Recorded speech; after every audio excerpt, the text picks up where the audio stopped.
Hello, my dear students. I hope you all are fine and you are enjoying your study in this manner. And I have tried my level best to make you people understand the topic clearly. So, the topic for today is osmosis and diffusion. And, class, this is the continued part of chapter 5, the fundamental unit of life, the cell, for class 9th. So, let's start the topic with brief description first. Class अगर मैं बात करूँ आपसे cell के बारे में, क्योंकि हम इस टॉपिक को सेल से ही कनेक्ट करने वाले हैं. सो अगर हम रिवाइज करें द स्ट्रक्चर जो आपको समझाया था मैंने पहले, तो सेल का जो आउटर सरफेस है that is surrounded by plasma membrane. और प्लाज्मा मेम्ब्रेन सेल को इंटरनल और एक्सटर्नल एनवायरनमेंट से सेपरेट करती है. Basically inside the cell cytoplasm होता है इधर.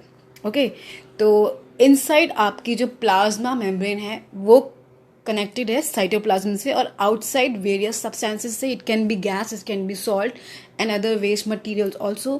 सो it is the plasma membrane which control or which maintains that which substance is allowed to pass or leave the cell, enter or leave the cell. Okay, so plasma membrane permit करती है substances को enter और exit करने के लिए, cell के अंदर और बाहर आने जाने के लिए. Okay, so it is also called as selectively permeable membrane. And why it is called as selectively permeable membrane? Because it allow only the selective substance to pass across it. ऐसे ही कोई भी substance, कोई भी gas, कोई भी molecule ऐसे ही across इसके पास नहीं होगा, क्रॉस नहीं करेगा इसको. Only the selective materials will be allowed to pass across the plasma membrane. Okay, और इस ट्रांसपोर्ट के लिए, सब्सटेंस के ट्रांसपोर्ट होने के लिए एनर्जी रिक्वायरमेंट अगर होती है तो उस प्रोसेस को हम बोलते हैं एक्टिव ट्रांसपोर्ट. और अगर बिना एनर्जी रिक्वायरमेंट के ट्रांसपोर्ट हो रहा है, सब्सटेंस सेल के अंदर बाहर आ जा सकते हैं, उसे हम बोलते हैं पैसिव ट्रांसपोर्ट. तो बेसिकली हम बात करेंगे पैसिव ट्रांसपोर्ट की इस टॉपिक में. तो passive transport requires no energy for the transportation of molecules or substances across the plasma membrane. It can occur either by osmosis or by diffusion. So we will discuss about these two topics one by one here. Diffusion की बात करते हैं पहले. Class diffusion में क्या होता है? Particles का मूवमेंट होता है from an area of high concentration to lower concentration. Okay, particles जहाँ पे हाई कंसंट्रेशन में प्रेजेंट होते हैं वो लोअर कंसंट्रेशन की तरफ मूव करना शुरू कर देते हैं, और इस प्रोसेस में कोई मेम्ब्रेन की ज़रूरत नहीं होती है. For example, have you ever wondered how we are able to sense the pleasant odours coming from the kitchen of your houses? आपने ये फील किया होगा कि आप दूसरे रूम में बैठे हो बट आपको किचन में बन रहे खाने की खुशबू दूर तक आती है जहाँ पे आप बैठे हो. ऐसा क्यों होता है? This is because of diffusion. Particles kinetic energy gain करने के बाद आप तक पहुँच पा रहे हैं. Okay, because they are gas particles basically, so they get excited and reach to farther places. Okay, so ये जो process of diffusion होता है higher rate में gases में होता है as compared to solid and liquid. For example, मैंने यहाँ पे एक और example लिया है. यहाँ पे हम एक for example ग्लास ले रहे हैं, इसमें हमने पानी फिल किया है और हमने एक ड्रॉप ऑफ इंक लिया. कंसिडर करो कि ये एक ड्रॉप है इंक की, उसमें बहुत सारे पार्टिकल्स हैं, and you will find after some time the particles will start separating from each other. They are going to the region of lower concentration. यहाँ पर concentration in particles की बहुत लो है और है ही नहीं, तो they will separate from each other, collide with each other and to take position in this lower concentration region. And in third case you can see they have got separated completely from each other and have attained the equilibrium condition here. So ये process हमारे lungs में भी होता है जहाँ पे gas exchange होती है एल्वियोलाई में, बेसिकली CO2 और O2. ओके, वहाँ पे क्या होता है? फॉर एग्जांपल मानो कि हमारे पास ये सेल है जिसके अंदर CO2 का कंसंट्रेशन बहुत ज़्यादा है as compare to outside region. तो क्या हुआ? CO2 का कंसंट्रेशन जहाँ पे ज़्यादा होता है उस तरफ से कम कंसंट्रेशन की तरफ मूवमेंट होगा.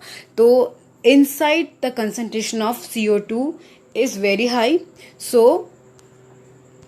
the CO2 gas will start moving to outside of the cell.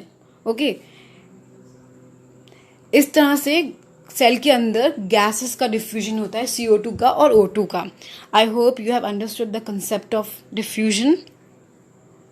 And इसको थोड़ा डिटेल में पढ़ लेते हैं. The molecules in gas, a liquid और in solid are in constant motion due to their kinetic energy and they collide with each other. हमेशा जो जितने भी मैटर है ना, हमारे सॉलिड, लिक्विड, गैस, इनके पार्टिकल्स में हमेशा मोशन होता है because they have some kinetic energy. Okay, so they collide with each other. Okay, इस कोलिजन से क्या होता है, they start moving in random directions. At time they will start moving into less concentrated area. यही होता है यहाँ diffusion में. जो नेट मूवमेंट हो रहा है मॉलिक्यूल्स का, वो कैसे हो रहा है, मोर टाइटली रीजन से लेस टाइटली रीजन तक हो रहा है. ओके, जो पार्टिकल्स है मैंने आपको बताया अभी, जहाँ पे कंसंट्रेशन बहुत ज़्यादा है, उसको हम बोल सकते हैं मोर टाइटली पैक्ड रीजन और area to less tightly packed area. ऐसे ही ओडोर्स डिफ्यूज़ करते हैं, अदर गैसेस डिफ्यूज़ करते हैं. ओके, और इस कंडीशन में आपको याद रखना है, एक कंसंट्रेशन ग्रेडियंट फॉर्म होता है. अनइक्वल डिस्ट्रीब्यूशन जब पार्टिकल्स का होता है, मॉलिक्यूल्स का होता है, उसकी वजह से क्या होगा, यहाँ पे देख सकते हो आप, here you can see the particles. और यहाँ पे एक हमने एग्जाम्पल के तौर पे लिया है इसको. पार्टिकल्स यहाँ पे बहुत सारे हैं and they are starting diffusing to other part and after some time they will achieve a equilibrium condition. This is called dynamic equilibrium. Okay, starting में कंसंट्रेशन ग्रेडियंट फॉर्म होता है इधर, लेकिन after some time when they achieve the equal distribution, that's state is called as dynamic equilibrium. Okay, so osmosis की बात करेंगे हम. Osmosis is the movement of solvent particles across a semi permeable membrane. Class osmosis में movement of particle होता है. Okay,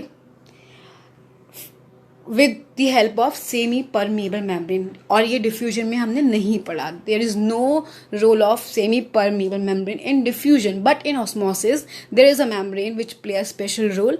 और यहाँ पे क्या होता है, you can see here for example, यहाँ पे हमने वाटर लिया है और इसमें ऐड किया सॉल्ट ऐड किया. ओके, तो कंसंट्रेशन ऑफ सोल्यूट यहाँ पे ज़्यादा है और यहाँ पे हमने प्योर वाटर लिया है, there is no solute added. तो क्या होगा, सॉल्वेंट है ये. Okay, solvent will start moving from this place to this place with the help of this semi permeable membrane. और you can see here, यहाँ पे देख सकते हो आप, ये एक ऐसी मेम्ब्रेन है जो कि सॉल्वेंट को अलाउ कर रही है मूवमेंट के लिए, but other particles are not allowed to pass because इनका साइज ही इतना स्मॉल है कि ये इसको क्रॉस नहीं कर सकते. तो सेमी परमिएबल मेम्ब्रेन क्या करती है, सेलेक्टिवली सेलेक्ट करती है पार्टिकल को, वही पार्टिकल्स उसको क्रॉस कर सकते हैं. Okay, so I think you have understood the concept of osmosis and diffusion. The basic difference between these two processes कि डिफ्यूजन किसी भी मटेरियल में हो सकता है and there is no role of semi permeable membrane, but in osmosis there is an important role of semi permeable membrane. So in the next video I will explain about the types of solution. Okay, I hope you guys will like this video, and for more videos subscribe my channel, and thank you so much.